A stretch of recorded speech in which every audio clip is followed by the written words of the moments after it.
시청자 여러분 안녕하십니까? 8월 9일 JTBC 아침엔을 시작합니다. 먼저 오늘 아침 주요 뉴스입니다. 세계 랭킹 24위 김유진이 태권도 여자 57kg급에서 금메달을 목에 걸었습니다. 이 체급 우승은 16년 만입니다. 우리 선수단은 13번째 금메달을 따내서 런던과 베이징에 이어 역대 최다 금메달 타이 기록을 세웠습니다.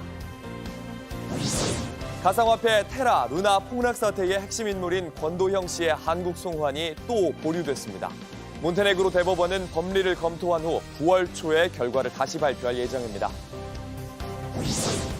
드루킹 댓글 조작 사건으로 복역하다 특별 사면으로 석방됐던 김경수 전 경남도지사가 이번 광복절 복권 대상자 명단에 포함된 걸로 알려졌습니다. 복권될 경우 김 전 지사는 2026년 지방선거와 차기 대선에도 출마가 가능해집니다. 이스라엘이 가자 지구 전역을 공습해 최소 40명의 팔레스타인 주민이 숨졌습니다. 학교를 폭격한 이유에 대해 이스라엘군은 하마스의 지휘 건물로 쓰였기 때문이라고 밝혔습니다. 가상화폐 테라 루나 폭락 사태의 핵심 인물인 권도형 씨의 한국 송환이 또다시 보류됐습니다. 한국과 미국 모두가 권 씨의 인도를 요청하면서 검거 1년이 지난 지금까지도 최종 결론이 나지 않았는데요. 몬테네그로 대법원은 법리 검토 절차를 거쳐 다음 달 초 판단을 내놓을 걸로 보입니다. 김태형 기자입니다. 테라 루나 사태의 핵심 인물인 권도형 씨가 한국으로 송환될지 또 불투명해졌습니다. 몬테네그로 대법원은 어제 권 씨의 한국 송환을 보류하기로 했다고 밝혔습니다. 또 대법원의 결정이 있을 때까지 고등법원과 항소법원의 결정 집행을 보류한다고 이유를 설명했습니다. 앞서 지난 1일 항소법원이 권 씨에 대한 고등법원의 한국 송환 결정을 확정했습니다. 이에 대검찰청이 불복해 하루 만인 지난 2일 대법원에서 적법성 여부를 판단해달라고 요청했습니다. 결국 대법원이 법리 검토에 들어가면서 권 씨의 한국 송환에 또 한 번 제동이 걸렸습니다. 권 씨는 지난 3월에도 한국행을 눈앞에 두는 듯 했지만 대법원이 4월 한국 송환 결정을 무효로 하고 사건을 파기한 송한 바 있습니다. 권 씨는 한국과 미국 모두가 인도를 요청하면서 검거된 지 1년이 지난 지금까지도 최종 결론이 나지 않고 있습니다. 한국은 경제사범 최고 형량이 40년이지만 미국은 100년 이상의 징역형도 가능합니다. 몬테네그로 대법원은 법리 검토를 거쳐 다음 달 초쯤 판단을 낼 것으로 보입니다. JTBC 김태영입니다. 국민권익위원회의 고위 공무원이 자택에서 숨진 채 발견됐습니다. 최근까지 김건희 여사 명품백 수수 사건의 조사를 지휘했는데 사건을 종결해선 안 된다는 의견을 내왔고 종결 처리에 힘들어했던 걸로 전해졌습니다. 이서준 기자입니다. 국민권익위원회 소속 고위 공무원 김모 씨가 세종시 자택에서 숨진 채 발견됐습니다. 김 씨는 안방에서 동료 직원들에 의해 발견됐고 메모 형태의 유서를 남긴 것으로 알려졌습니다. 김 씨는 20여 년 동안 부패 방지 업무를 해왔습니다.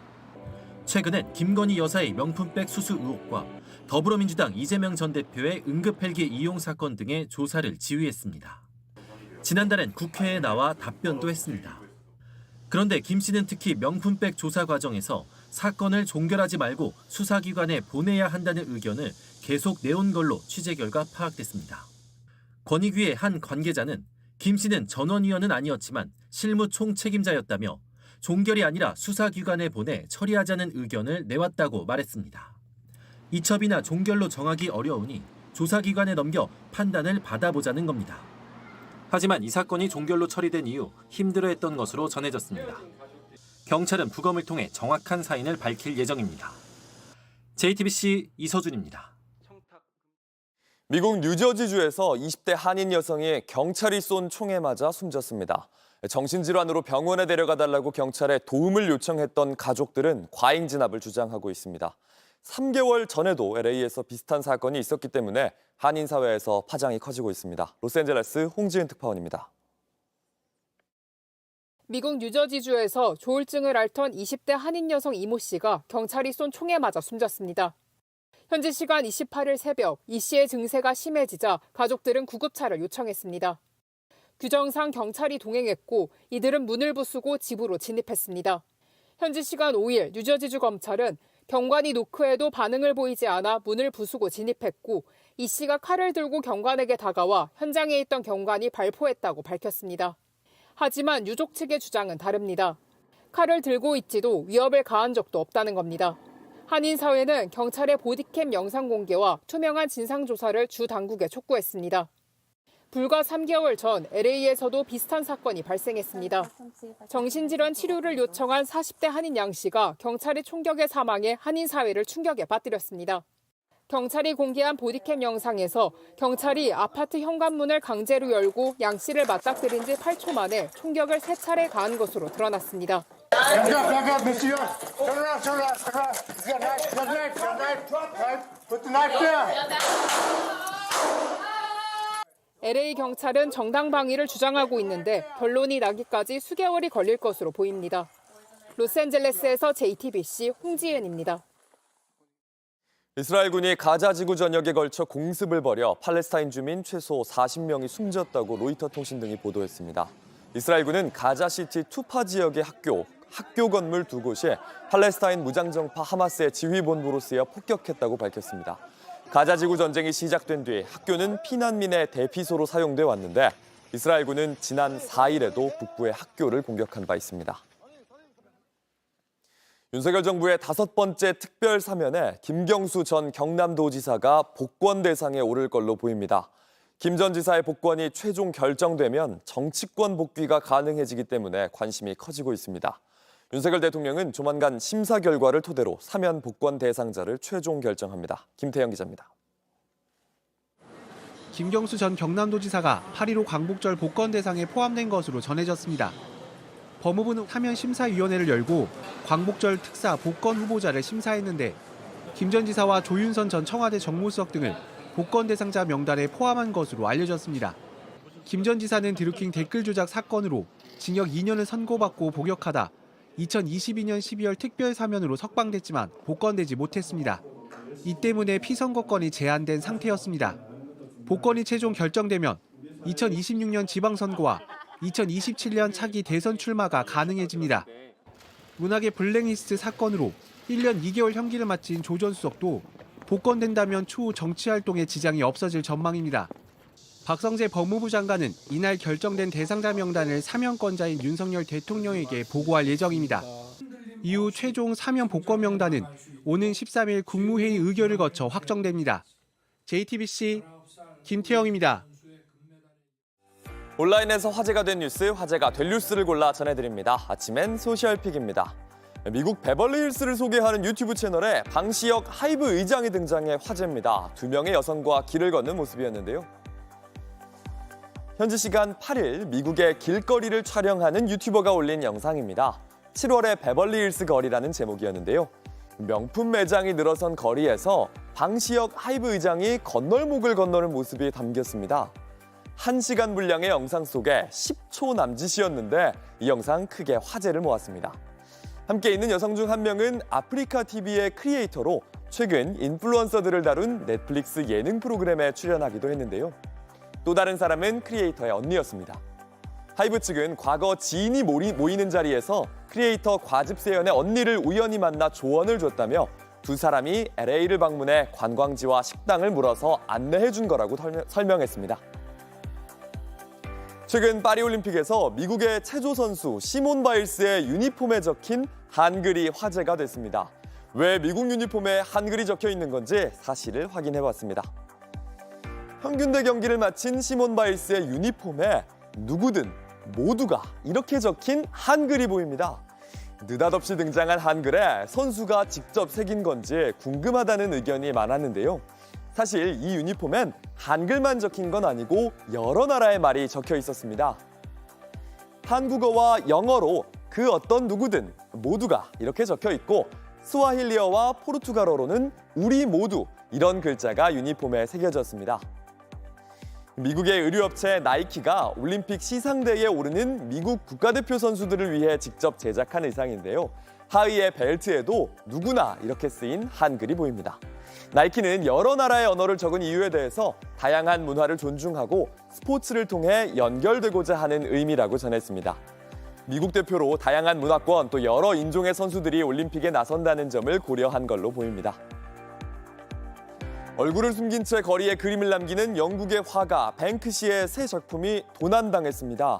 런던에서 차례차례 뱅크시의 작품이 공개되는 중이었는데 찬물을 끼얹은 셈이 됐습니다. 런던 남부의 패컴에서 여러 명의 남성이 건물 위에 그려진 늑대 그림을 떼어서 내려옵니다. 작품이 있다는 게 알려진 뒤 1시간이 채 되지 않았을 때 이들이 나타났고 단 몇 분 만에 그림을 들고 사라졌습니다. Each of them have been different and interesting in their own way. Just a shame this one won't be seen by too many more. 지난 5일부터 뱅크시는 런던 곳곳에 동물 그림을 그렸습니다. 리치먼드에는 이렇게 연소 그림을 그렸고 첼시에선 창문 밖으로 머리를 내민 2마리의 코끼리를 그렸습니다. 세 번째로 런던 동부의 다리 위엔 원숭이들을, 네 번째가 흰 위성 접시에 그려진 늑대였습니다. 이 그림들은 뱅크시의 소셜미디어를 통해 모두 인증됐습니다.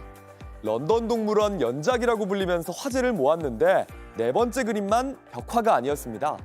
다음 벽화는 어디일까 궁금해하던 런던 시민들은 도난에 대해 크게 분노하고 있습니다. 아직 뱅크시는 특별한 입장을 내놓지 않았습니다.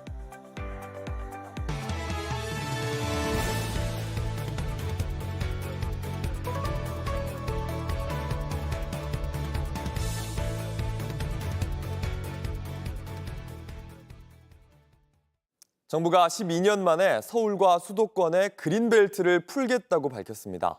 치솟는 집값을 잡기 위해 그린벨트를 풀어서 서울에 8만 가구, 전체 수도권에 42만 가구를 공급하겠다고 했습니다. 어디를 풀지 11월에 공개할 예정인데 강남이 유력하다는 분석이 많습니다. 김도훈 기자입니다. 정부가 서울과 서울 인근 그린벨트를 해제하고 8만 가구를 공급하기로 했습니다. 주택 공급을 위해 서울 그린벨트를 푸는 건 이명박 정부 때인 2012년 이후 12년 만입니다. 서울시도 동참 의사를 밝혔습니다. 서울에는 더 이상 빈 공간이 없습니다. 새로운 주택을 공급하려면 오래된 것을 허물고 더 많은 집을 지어야만 합니다. 다만 가장 관심을 모은 신규 택지 위치는 발표하지 않고 11월에 공개하기로 했습니다. 현재 서울 그린벨트 규모는 외곽을 중심으로 약 150제곱킬로미터로 전체 면적의 4분의 1을 차지합니다. 그중 산으로 둘러싸인 강북권보다는 강남권 그린벨트 해제가 유력하다는 관측이 나옵니다. 12년 전엔 서초 내곡동과 강남 세곡동 일대에 34제곱킬로미터를 해제하고 보금자리 주택을 지었는데 정부는 이번에도 수요가 많은 지역이 포함될 거라고 밝혔습니다. 일부 부동산 커뮤니티에선 벌써 후보 지역이 거론되고 있습니다. 큰 지역이죠. 40만 평? 여기가 뭔가 2만 평 수용해서 한 6천, 7천 세대니까 거기 쭉 같은 경우에는 그렇죠. 그쪽에 유망 지역, 여기 무단지라든가 어마어마하잖아요. 정부는 투기를 막기 위해 오는 13일부터 서울 그린벨트 전체와 인접지역을 토지거래 허가구역으로 지정한다는 방침입니다. 다만 실제 입주까지 10년 정도 걸리는 데다 분양가 상한제로 주변 시세보다 크게 저렴할 경우 이른바 로또 분양이 재현될 거란 우려도 나옵니다. JTBC 김도훈입니다. 요즘 찜통 같은 무더위 때문에 남녀 가리지 않고 거리에서 양산을 든 모습 자주 볼 수 있습니다. 양산을 펼치면 8도 정도 낮출 수 있다고 하는데요. 이희령 기자가 직접 보여드립니다. 찜통 더위가 기승을 부리는 요즘, 양산은 생존 필수품이 됐습니다. 요즘에 날씨가 너무 더워서 햇빛 때문에 꼭 필요하더라고요. 양산을 들고 다니는 남성도 눈에 띄게 늘어나고 있습니다. 일단 요즘 그 자외선 문제가 많잖아요. 제가 이제 50대인데 그래도 좀 관리를 해야 되겠죠. 피부 미용 같은 거 또 남자들 신경 많이 안 쓰는데 네, 꼭 추천드립니다. 양산이 온도를 낮추는데 얼마나 효과가 있을지 열화상 카메라로 확인해봤습니다. 양산을 쓴 채로 10분을 있었더니 머리 온도가 35.4도 정도로 유지됩니다. 이번엔 양산을 쓰지 않은 채 10분을 있었습니다. 43.6도까지 올라갑니다. 양산을 썼는지 여부에 따라 8도가량 차이가 나는 겁니다. 양산의 색깔은 어떨까요? 이게 제가 평소에 가지고 다니는 양산인데요. 겉은 하늘색이지만 펴보면 안은 검은색입니다. 양산은 이렇게 안이 검은색인 게 효과가 더 좋다고 합니다. 실제로 그런지 실험을 해봤습니다. 검은색 안감이 없는 일반 천 양산을 썼을 땐 36.8도에서 39.1도까지 뜨거워집니다. 2.3도가 오른 겁니다. 반면 안감이 검은색인 양산을 썼을 땐 머리 온도가 36.5도에서 37.5도로 1도 오르는 데 그쳤습니다. 지표면에서 반사되는 복사열을 검은색 면이 어느 정도 흡수하기 때문입니다. 일부 지자체에선 양산 대여소도 운영하고 있습니다. 만약 양산을 구할 수 없다면 검은색 우산이라도 쓰는 게 좋습니다. 검은색인 경우 한 90% 정도 자외선 차단 효과가 있어서요. 이게 그늘을 만들어주는 게 있다면 거의 비슷한 효과를 낼 수 있다라고. JTBC 이희령입니다. 주장 최은성의 맹활약으로 한화가 삼성을 꺾었습니다. 연타석 홈런에 4안타 4타점을 내며 팀을 승리로 이끌었는데요. 한여름 파란 유니폼으로 새 단장한 한화의 상승세가 만만치 않습니다. 프로야구 소식 오늘의 야구에서 전해드립니다. 3대3 동점인 가운데 6회 초 타석에 들어선 캡틴 최은성. 원태인에 떨어지는 공을 힘껏 잡아당깁니다. 최은성의 타구가 좌측으로 넘어갑니다. 최은성의 솔로 홈런. 최은성의 방망이는 8회에도 터졌습니다. 최은성의 타구가 또 탑장을 넘어갑니다. 연타석 홈런. 4타수 4안타 4타점. 주중 첫 경기에서도 결승 2루타를 쳤던 최은성이 또 한 번 팀을 승리로 이끌었습니다. 아직 다 왔다고 생각하진 않지만 격차가 그렇게 멀지 않기 때문에 저희는 멀리 볼 필요 없이 하루하루 그냥 최선 다해서 하루하루 매일 이기려고 좀 노력을 하다 보면 끝에 좀 좋은 결과가 있을 거라고 생각합니다.